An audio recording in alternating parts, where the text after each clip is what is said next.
Mis amados, bendiciones. Bueno, otro fin de semana, pero ahora vamos a entrar al río de Dios. Y hablo del río de Dios no porque en los siglos anteriores no haya estado funcionando el río de Dios, sino porque es el tiempo profético que está escrito de lo que pasaría en estos momentos. No que el Señor vaya a venir mañana, aunque nadie lo sabe, pero por las escrituras yo me doy cuenta que hay cosas que tienen que suceder, hechos que tienen que pasar, que están escritos para que nuestro Señor Jesucristo venga de nuevo. Entonces es bien importante que tú tengas tu Biblia, tomes tus apuntes y que tú mismo vayas a las escrituras, porque la mejor manera de interpretar algo es yendo a buscar las escrituras, los paralelos que soportan esa profecía, esa escritura, esa promesa, ese pacto, ese hecho. Entonces, vamos a hablar del tiempo en que estamos viviendo. Entonces, como ya este tiempo va de camino hasta que llegue el rapto, entonces es un tiempo apocalíptico. Entonces es bien importante saber en qué momento del tiempo apocalíptico que se avecina estamos. Entonces, no vaya a ser como la gente en el Antiguo Testamento, perdón, en el Evangelio de los primeros años, que cuando vieron la persecución y todo lo que estaba pasando y se acercaba la destrucción del templo en esos 3 años y 3 años y medio casi que duró el asedio por parte de Vespasiano, primero como general y luego como eh, eh, el señor de Roma, ¿ya? Y su hijo Tito. Entonces todos esos tiempos fueron llamados y aclamados como la venida del Señor en aquel tiempo. Y tú miras cómo Pablo en muchas de las cartas que él escribe lo presenta como si viniera ya, ¿ya? Pero resulta que han pasado 2000 años y cosas que le fueron mostradas al apóstol Juan, que no le fueron mostradas a Pablo, enseñan más claro los tiempos, pero a su vez la Biblia tiene que engranarse toda para que una verdad sea sostenible y no hagamos de ella una doctrina.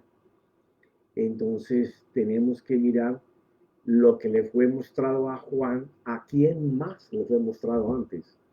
Y ahí es donde vamos a crecer. Entonces es bien importante que tomes notas. Hoy vamos a comenzar a meternos, yo le llamo el río de Dios de este tiempo, esa evangelización explosiva que va a hacer Dios, la que ni siquiera el Señor Jesucristo pudo hacer porque Él estaba a lo que Él vino, a su pueblo.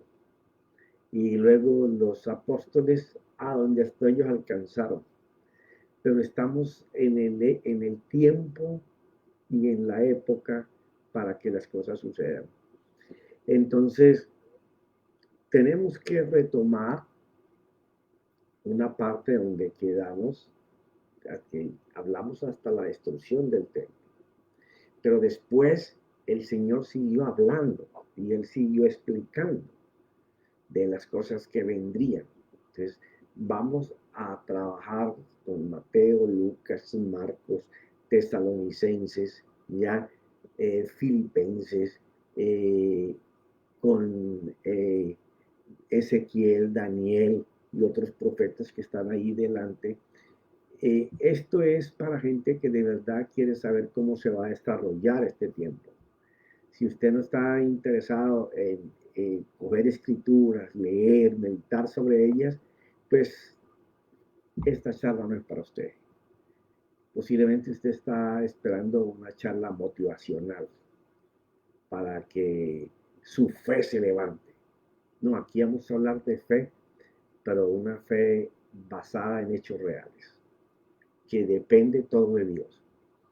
Entonces, ahí en Segunda de Tesalonicenses, capítulo 2, versículo 1, porque en la primera carta que él escribe a los tesalonicenses es cuando él está formando ahí la iglesia del Señor. Y ya habían devotos que conocían del Señor, pero había gente que se oponía. Pero como suele suceder en todas las conferencias, me ha sucedido a mí muchas veces y me imagino que a los que dan en conferencia en otras iglesias igual. De pronto usted está en la enseñanza y usted suelta una revelación de algo y o había una doctrina amparada fuera de esa revelación o la revelación impacta al escucha y no hay el tiempo para investigar y la gente queda con muchas preguntas. Entonces, en la primera carta de Tesalonicenses, del capítulo 4 al 13 y el capítulo 5, los primeros 6 versículos, Pablo habla de cómo será la venida del Señor. Y entonces él se escribió esa a finales de los años 50 y tuvo que como 3, 4 meses o 6 después volver a escribir para aclarar, porque en la iglesia había mucha confusión con eso de la venida del Señor. Entonces aquí en Tesalonicenses capítulo 2 versículo 1 él comienza a explicar. Vamos a leer y a ver hasta dónde nos da el tiempo, porque este es un tema que te va a servir de una plataforma para vivir seguro en una fe victoriosa, sabiendo que todo lo que leímos, que el Espíritu Santo está dispuesto a hacer por nosotros en este tiempo, a todos los que le abran la puerta para que Él pueda trabajar, para que Él te pueda usar. Entonces, ese va a ser un tiempo glorioso que la iglesia no ha visto y estamos entrando en eso. Entonces dice, pero con respecto a la venida de nuestro Señor Jesucristo y a nuestra reunión con Él, os rogamos, hermanos, que no seáis sacudidos fácilmente en vuestro modo de pensar. ¿Por qué? Porque en la primera carta la gente había hasta dejado de trabajar porque el Señor venía mañana. ¿Ya? Como ha pasado aquí en los años 60 y los años 70 o los años 80. ¿Ya? No que el Señor viene ya. No, no. ¿Para qué vas a hacer tal cosa? ¿Para qué vas a invertir en negocio? ¿Para qué vas a trabajar? ¿Para qué tal cosa? Si el Señor viene ya. Cuando toda la Biblia, cuando hagamos esta plataforma, nos va a enseñar cuál es el manejo de la iglesia respecto de las señales y cómo debe de portarse la iglesia entre sí y con el prójimo. Y cómo los hijos de Dios van a ser dados a hacer grandes negocios, a tener grandes trabajos, a hacer grandes inversiones. ¿Por qué? Porque no solamente es una palabra de poder, hechos que enseñen que Dios está con nosotros. Entonces, Pablo les va a aclarar que no sean sacudidos por esa manera débil de pensar en que el Señor viene mañana. Ni os alarméis ni por espíritu, ni por palabra, ni por carta, como si fuera de nosotros. O sea, le estaban tirando una bomba a esta iglesia de la venida del Señor ya. En el sentido de que el día del Señor ha llegado. O sea, todo lo que le estaban tirando a esa iglesia, otras personas, creyentes iguales, era que el Señor venía ya. Que nadie os engañe en ninguna manera, porque no vendrá sin que primero venga la apostasía y sea revelado el hombre de pecado. Mira, yo esto en mis 32 años o 33 que tengo del Evangelio, 32 pongamos, he escuchado esto con todas las ametralladoras que tú quieras, de bala larga, de bala corta, de bala de cañón, pero definitivamente aquí debería uno de pararse, porque no vendrá sin que primero venga la apostasía. Entonces, cuando uno mira la palabra apostasía, la mayoría de las enseñanzas han enfilado hacia el evangelio de la prosperidad. Eso es apostasía y eso es apostasía. Y yo entiendo que algunos se sobrepasan en enseñar más de alcanzar bienes materiales que alcanzar la vida espiritual. Pero mi hermano, la apostasía no es eso.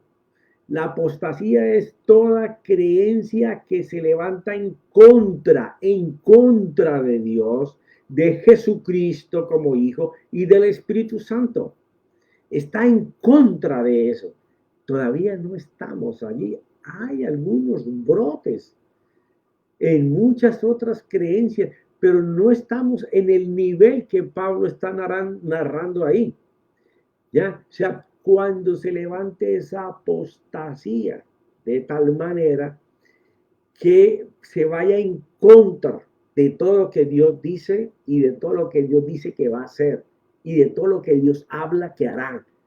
Cuando eso suceda, ya estamos mirando una señal.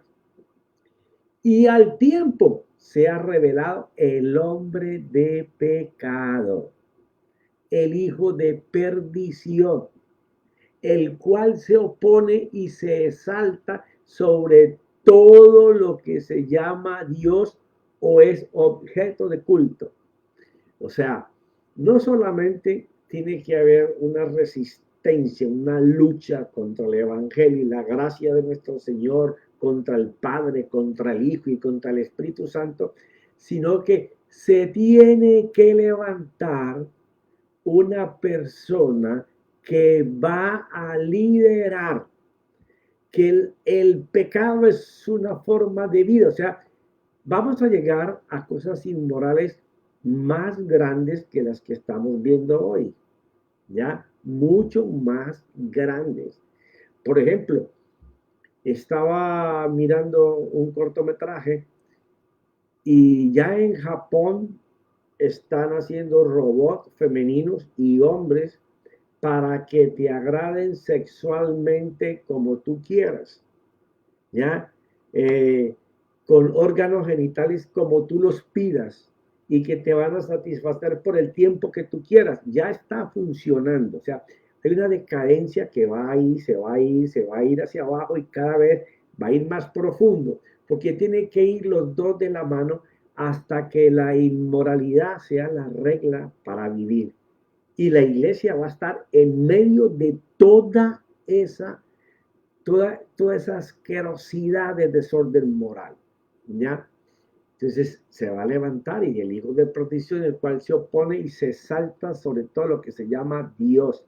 O sea, él no solamente va a ridiculizar a Dios, no solamente lo va a atacar, sino que él va a querer que se le haga culto a él, como si fuera Dios, por imponer ese estilo de vida. De manera que se sienta en el templo de Dios.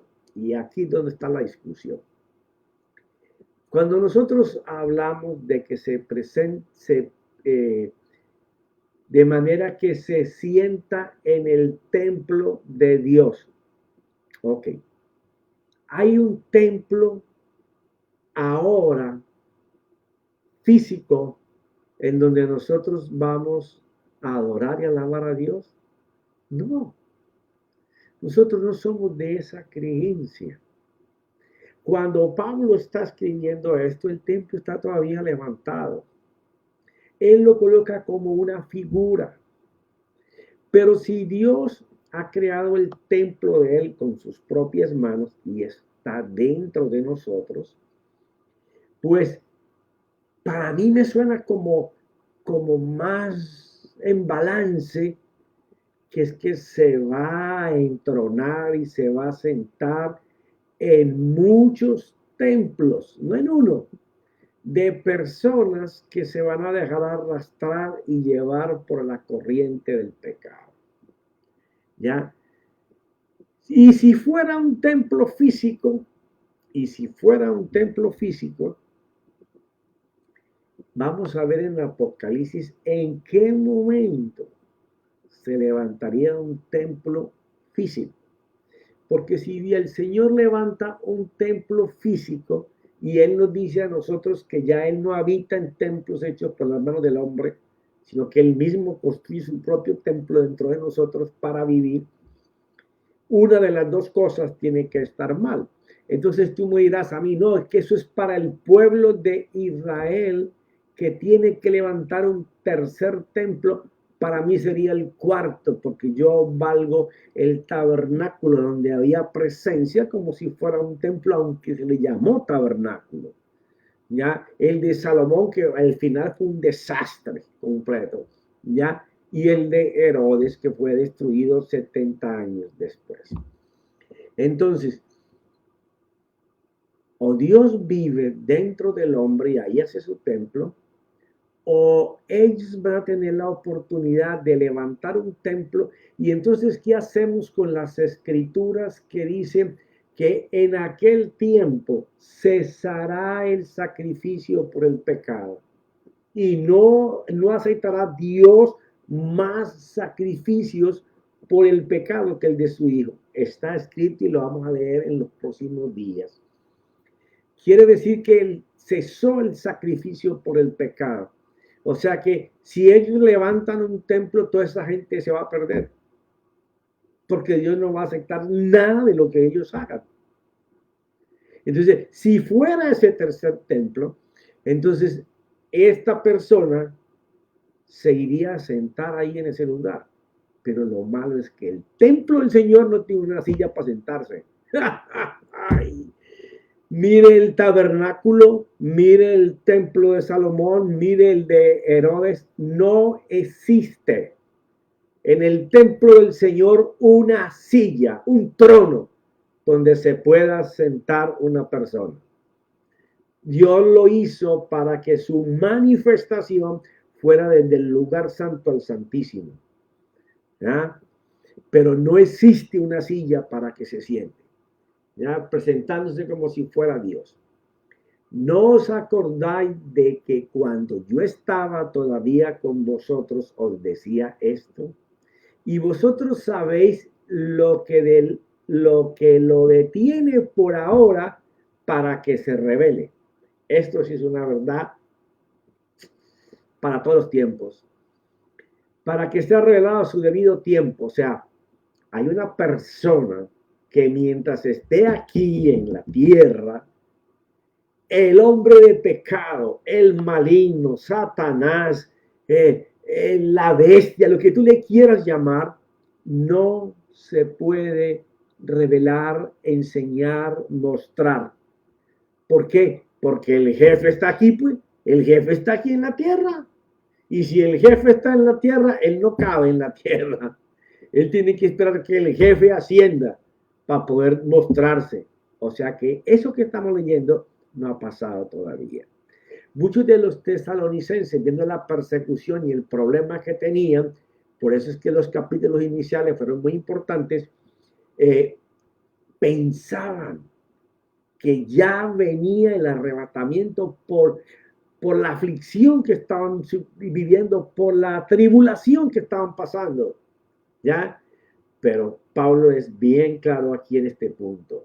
Vosotros sabéis lo que os detiene por ahora para ser revelado a su debido tiempo, porque el misterio de la iniquidad ya está en acción. O sea, el mecanismo para que la gente vaya en ese declive tan tenaz, no solamente en su parte inmoral, sino de principios, de vida, ya el comportamiento de los padres, de los que fueron mis padres, a nosotros como padres y los hijos de nosotros como padres, y cómo serán mis nietos como padres, cada vez va hacia abajo. Lo único que puede sostener que haya principios morales y haya principios de fe, principios de vida en la promesa en el pacto, en la cruz, en la sangre, en el poder del nombre, el poder del Espíritu Santo para crear todo lo que Jesús ganó, es vivir por, por la Biblia, por los principios establecidos por Dios, creyendo firmemente que si Dios lo dijo, yo lo creo y yo voy a buscar lo que yo creo, Dios me va a ayudar para que yo logre lo que Dios dice que será mío o que Él dice que es mío, porque esa es la fe. Tú haces una parte y Dios hace la parte que tú no puedes hacer para que lo alcances. Y entonces, como ese mecanismo de Dios está funcionando ahora mismo, no va a venir, no va a haber rapto, porque todavía el Espíritu y Jesucristo está trabajando para ganar millones de almas para Él. Sí, millones. Posiblemente no los 8.000 millones que vivimos, pero muchos de ellos sí. Entonces el Espíritu Santo, como está aquí, y Él es Dios, la persona de Dios, no puede aparecer la apostasía que se está manifestando, ¿ya? Y no puede ser revelado el hombre de pecado. Esa apostasía tenaz va a venir después, pero no ahora, ¿ya? No ahora. Hay que leer la escritura, ponerle cuidado, irla desmenuzando para que tengamos en cuenta. Porque el misterio de la iniquidad ya está en acción, solo que aquel por ahora lo detiene. Y ese aquel es Dios, la persona de Dios.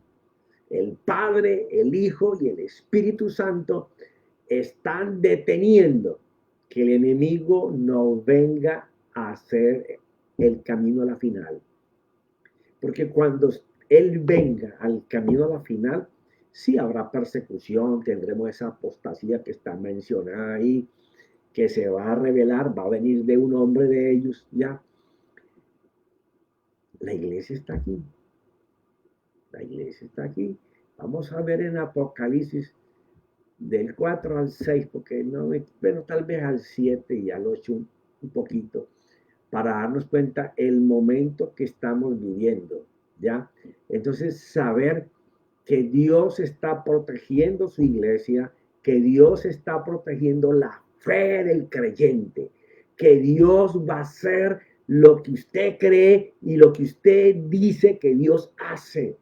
La vida de Dios se va a revelar, se va a manifestar con poder, con potencia.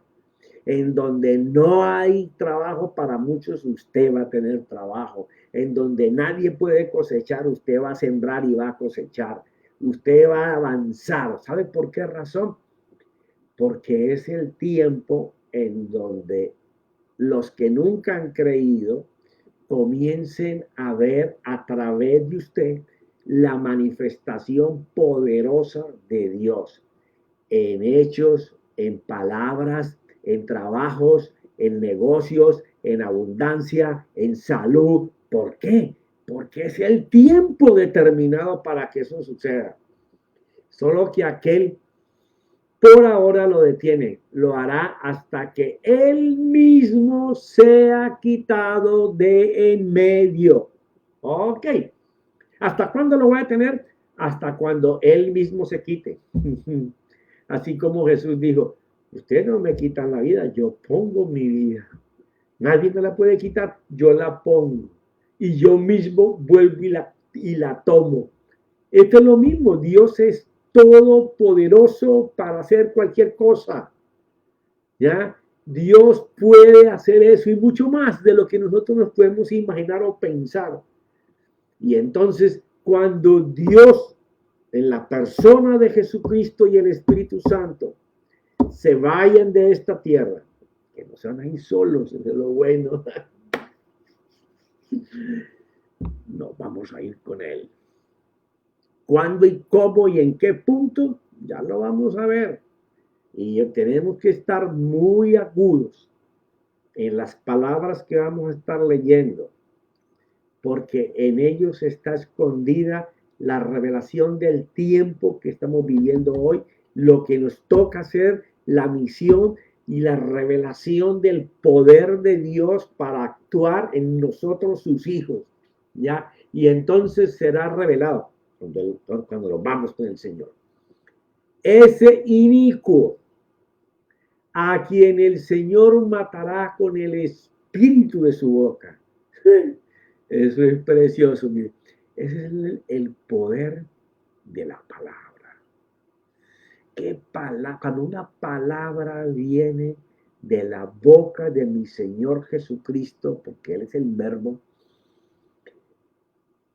esa palabra puede destruir lo malo o puede sobreabundar en lo bueno, puede crear en donde no existe nada y puede llenar de provisión donde hay necesidad, o puede traer salud en donde hay enfermedad. Él puede crear como Él quiera.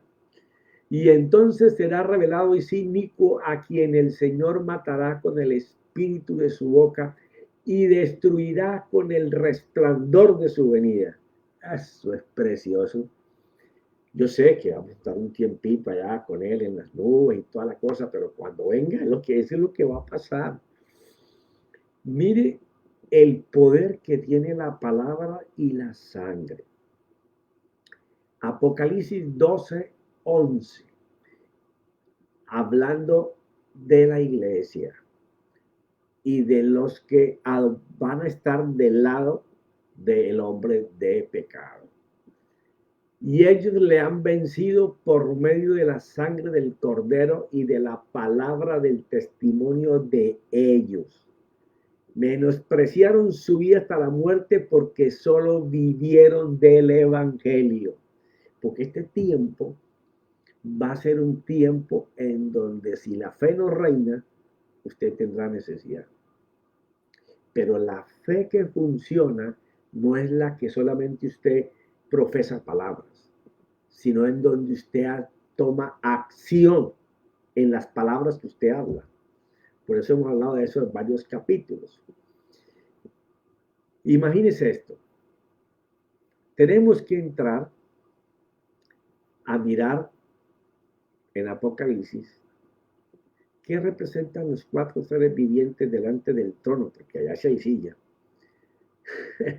Donde están las 7 lámparas de fuego, y el diablo no se va a ir a sentar en el trono del Señor en el cielo. Eso no lo dice la Biblia en ninguna parte.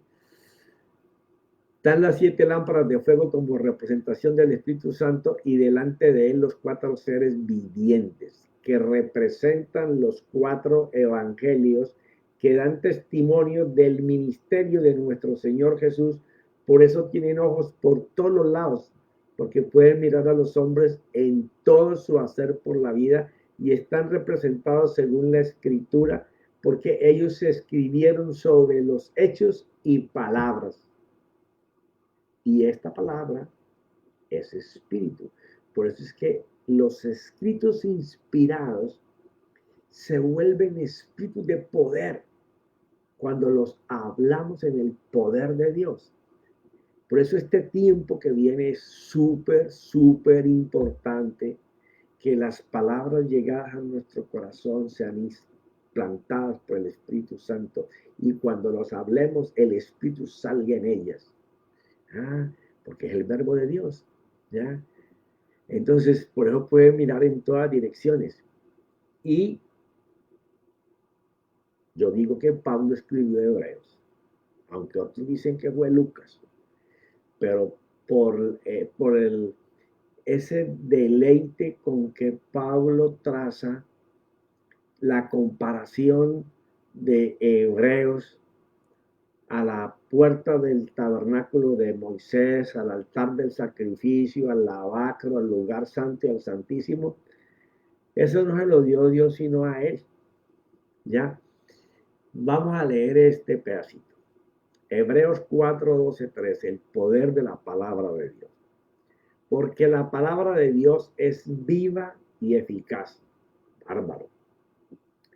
O sea, la palabra de Dios, cuando es llevada por el Espíritu, tú la crees y Cuando tienes esa convicción que te da el Espíritu, cuando ella sale, sale con poder. Ella es eficaz haciendo a lo que la hemos enviado. Tiene vida y poder.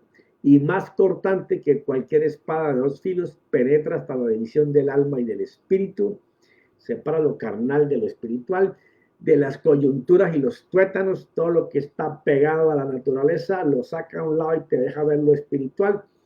Y la palabra, oye, ¿cuándo es la palabra? Y es poderosa para discernir los pensamientos y las intenciones del corazón. Bárbaro, qué tremendo. La palabra, antes de que yo la diga, tengo que pensarla.